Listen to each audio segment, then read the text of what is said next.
Welcome to Influential Entrepreneurs, bringing you interviews with elite business leaders and experts, sharing tips and strategies for elevating your business to the next level. Here's your host, Mike Saunders. Hello and welcome to this episode of Influential Entrepreneurs. This is Mike Saunders, the Authority Positioning Coach. And today we have with us Mike Kitko, who is an executive self-mastery coach. Mike, welcome to the program. Mike, thanks so much for having me. I appreciate that. Hey, so let's just get started with, give us a little bit of your background and what led you to coaching. And then I want to dial in on what is an executive self-mastery coach, because I know that there's a huge field in executive coaching, but now we're tying in self-mastery because it makes me feel like when you can master yourself, you then can do great things. So I want to dive in deep to that, but get us started with what's your background? Well, thanks. Yeah, so I started off, I'm a Marine veteran, and when I got out of the Marine Corps, I started on the corporate path, and I ascended the ranks and the ladders of success. I'm doing air quotes right now. So I was an individual contributor, a production line manager, senior manager, executive leader, and at some point along the way, and mostly every step along the way, I always felt like there was something I'm not that good. And in my book, my first book is coming out on October 22nd. It's called The Imposter in Charge. And I really was facing the imposter syndrome every day, because no matter how much success I had, I always felt like it was always going to fall apart, but people kept promoting me. So, yeah. I was in corporate for 20 years or so, and probably the last 10 in executive level positions. And finally, from feeling like everything was going to fall apart, it eventually did. And my marriage went kaput, and my professional career went kaput. And I had to figure out how to put it all back together. So I was suicidal, 300 pounds, an alcoholic, and saying, well, I obviously don't know how to live. I haven't figured this life thing out yet. So I had to start, the process of putting everything back together. And when I couldn't get another job because I was unemployable at that time, I said, well, what's the only thing that I ever loved doing? And when I look back at my corporate career, whether it was, whatever level I was at, it was developing people and developing teams, high-performing people and high-performing teams. And although I didn't feel like one, I knew I could spot talent from a mile away, and I could develop them. So I started a coaching business, and I was on my own path of development, hired a coach, started losing weight, broke the string of alcoholism, put my marriage back together, put my kids back together, everything I had destroyed over the last, several years. And I set out to teach people what I knew and what I had learned, both in the corporate world and about physical, mental, and emotional mastery and embracing, the spirituality within. And that's really what led me to the executive self-mastery piece, is because I can go into the boardroom and I can develop a group of leaders and help them get really clear about the strategic direction and tactical execution.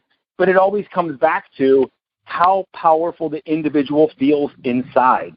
Yeah. And it comes back to your physical, mental, and emotional states, that when you feel powerful inside, there's no doubt that people are going to feel powerful being around you. And that's going to make you an even more effective leader. Yeah, that mindset is such a huge piece of the puzzle, because I think that it's almost like thinking of that bucket with holes in it, and you're trying to put more and more water in it, and it's like, I want to do more and do more, and it keeps flowing out.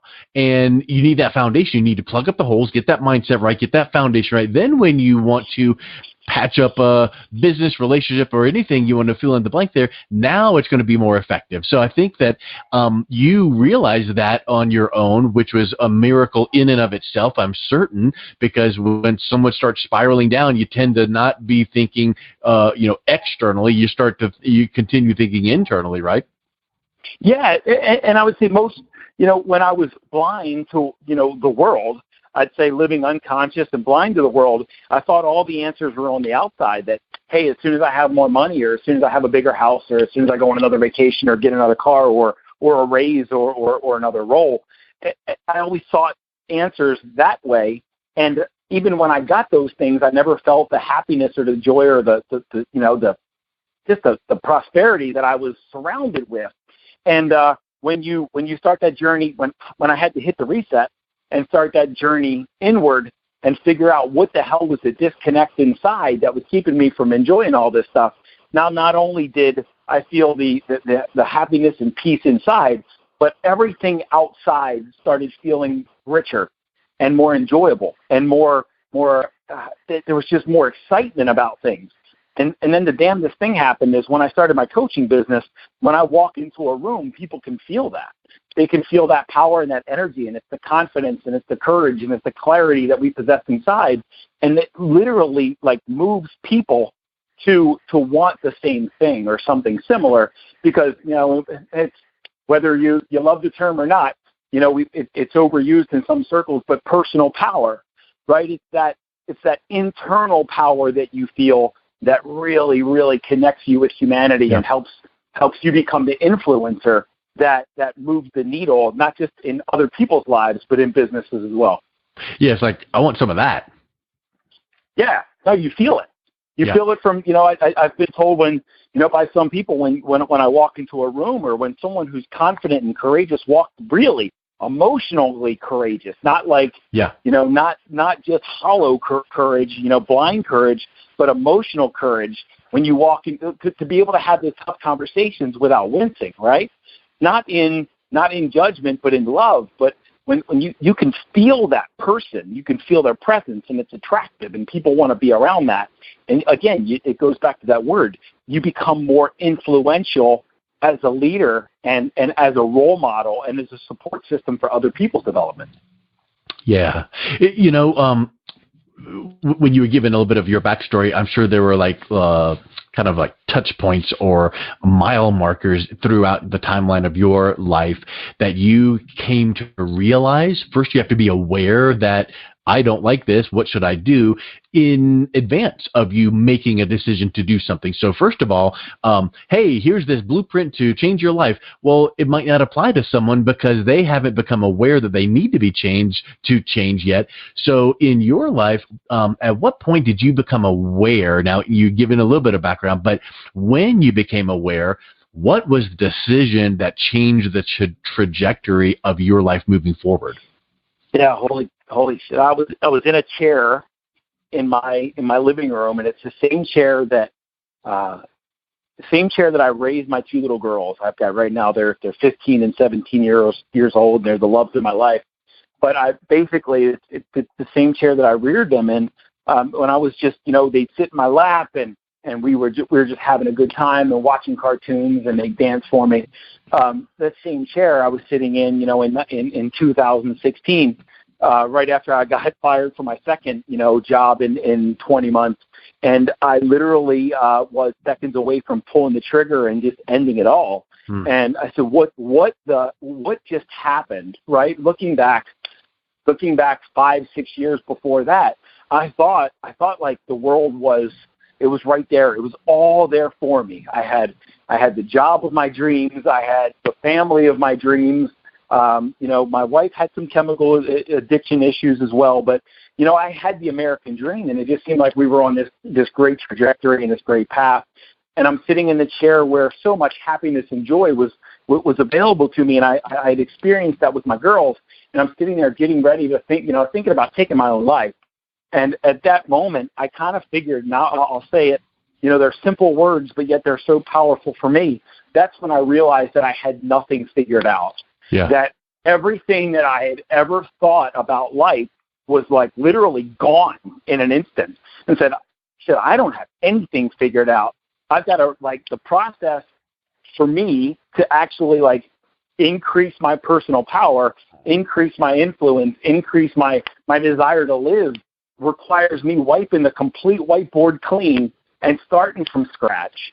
And it really was relearning how to, you know, a relationship with my body, a relationship with my mind, a relationship with my emotions, learning how to feel my emotions instead of trying to drink them away, or to, you know, instead of trying to get another raise to overcome the fear. It's you know, understand that relationship that we have as human beings with fear, that, you know, we're going to feel insecure, we're going to feel inadequate. But it's feeling inadequate and insecure in the fear, not from the fear, right? Not trying to escape it, because you're not going to escape it. As a human being, you are not going to escape fear. It's part of our DNA. So it's reforming that relationship with those things that you've always tried to escape, to relearn how to live and how to exist with these things that are innate to being a human being.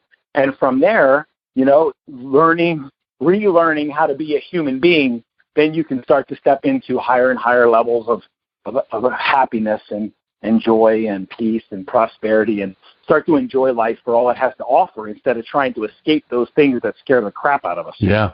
So from the chair to where you are, or where you got to start your own coaching firm, in that gap of time, who were you looking to? Who were some of your mentors that you looked toward to learn from, to start putting the pieces together, and then to start formulating your own blueprint so that you can teach others to do the same? Yeah, so shoot, in my book, again, The Imposter in Charge, I talk about Paul, who's my first coach. And Paul and I went to, we both were in the same cohort that where we got our MBA out in, when we lived in Portland, Oregon. We became really close friends in our cohort, and he had become a coach.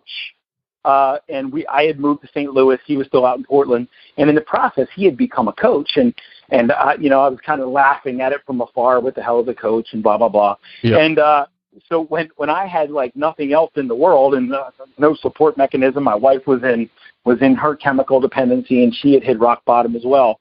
Paul reached out and said, "Hey, can I lend some support and lend a hand?" And Paul was the avenue for helping me understand, okay, what's the next step?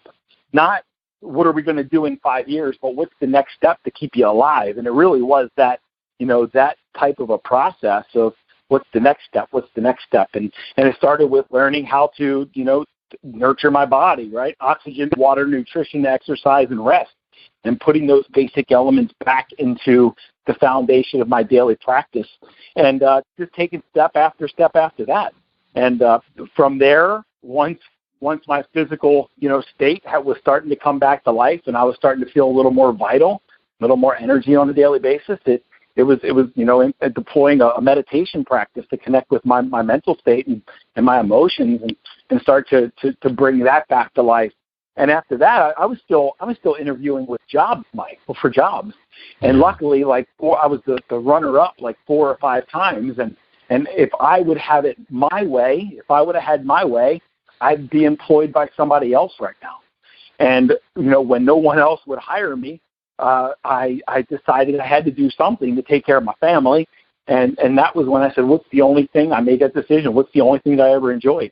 And it was really just developing people, developing teams. So I decided to teach everyone. And I go through the process with in the book, with my good friend Art Snarzik, who helped me understand that I had value and that I could teach people what I had learned in my life. And that's the framework of a business. So I took that to networking events and started talking to people about, the kind of problems that I wanted to solve and the kind of people that I wanted to work with. And I started getting connected to other people. And that was the formation of my entrepreneurial venture. So 3 powerful questions that form the basis of a coaching practice and a lot of other entrepreneurial ventures. Who are the people that I want to serve? What's the problem that I want to solve? And what's the pain that I want to save them, or the pain that I want to help them avoid? And an old coach taught me that.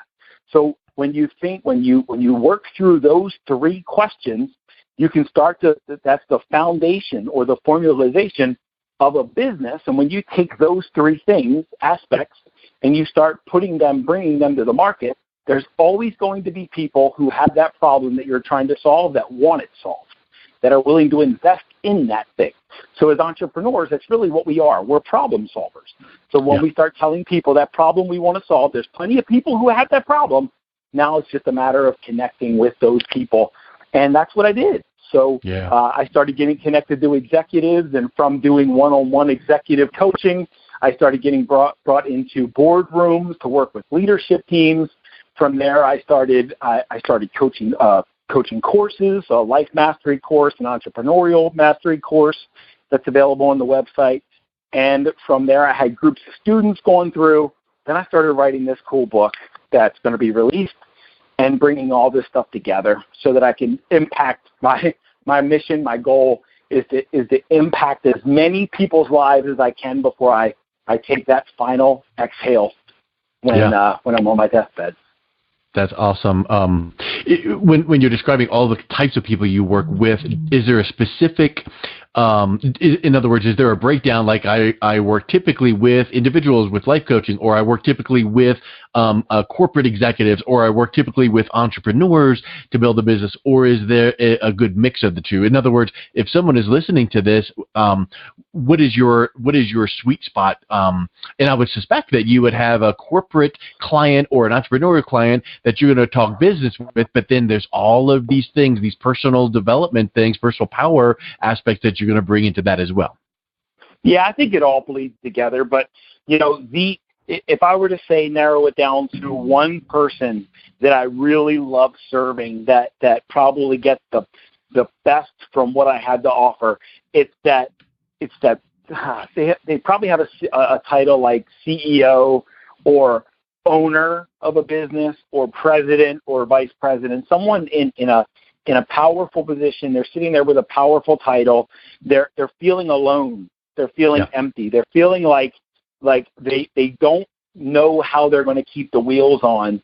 They're probably having some struggles at home. They're probably, you're probably seeing some opportunities for improvement in their performance, and they really feel like they have no one else to go to. And I'm that trusted advisor.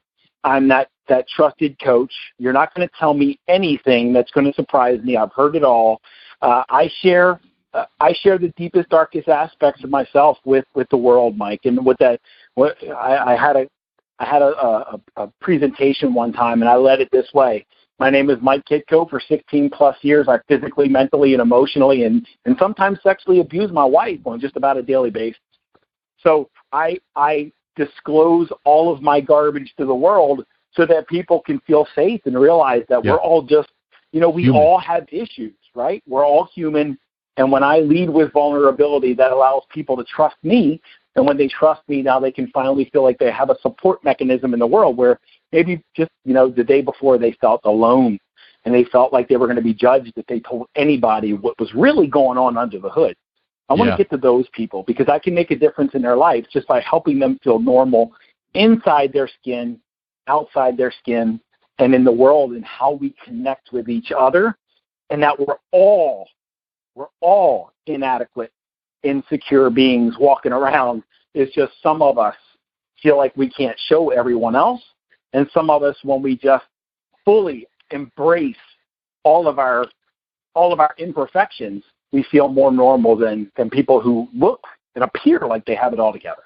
Yep. But that's the imposter part of the equation. So with that, let's wrap up with what is the best way that someone listening to this that might go, something he said just triggered a thought in my mind. Let's reach out. Maybe they want to pick up a copy of your book. Maybe they want to reach out and pick up one of your courses. What's the best way that they can learn more and connect with you? Yeah, so thank you for that. If you go to my website at www.mikekitko.com, let me spell that out, MIKEKITKO.com. Connect with me on my website. You can schedule time. From my website, you can put time on my calendar. If you're interested in working with me one-on-one, we'll get some time together. We won't rush it. We'll make sure we're a really good fit. It's really about trusting each other and taking the next step together for you. Get in touch with me on my website, MikeKitko.com. On there's everything you need. There's coursework if you're interested in just self-directed coursework. You can purchase my new book. There's a link to Amazon. The book is available. It's available for pre-sale right now, but on October 22nd, those will start shipping. The book is targeted for that executive level thinker, for that powerful person who feels like they're alone and they really don't have a lot going for them, even though they have everything and they just don't feel it. Well, Mike, thank you so much for coming on. It was inspiring hearing your story. Thank you for persevering through your trials and then turning that into a platform to help change the lives of other people. Thank you so much for your time. Mike, thank you so much, and I appreciate it. And I hope to move as many people, again, I hope to move as many people into their own power before I take that last breath. Excellent. Thank you. You've been listening to Influential Entrepreneurs with Mike Saunders. To learn more about the resources mentioned on today's show or listen to past episodes, visit www.influentialentrepreneurssradio.com.